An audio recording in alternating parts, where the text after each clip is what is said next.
Сәлем, бүгін тещина язык дайындаймыз. Ол үшін бізге баклажанымыздың сыртын жақсылап ашып аламыз. Каналға жазылуды ұмытпаңыздар.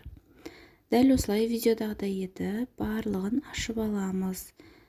Және де орташа қалыңдықта турап дайындап алатын боламыз. Жұқа емес, қалың да болып кетпеуі керек, орташа болып шығу керек. Себебі қуырған кезімізде бұл өзі кішірейіп кетеді.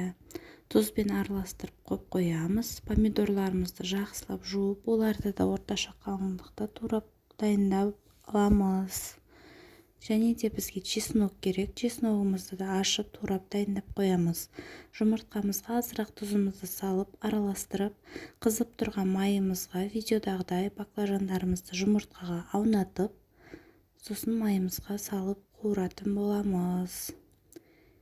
Бір жағы қызарып, қуырылғаннан кейін екінші бетін аударып қуырамыз. Дәл осылай қуырылған баклажандарымызды майдан алатын боламыз ыдысқа. Бұл ауызашарға өте керемет дәмді тағам, тіске басар десек те болады. Баклажанымызды алып, дәл осылай видеодағыдай майонез, чеснок, помидор қойып, бір-біріне қабаттап дайындаймыз. Ас болсын!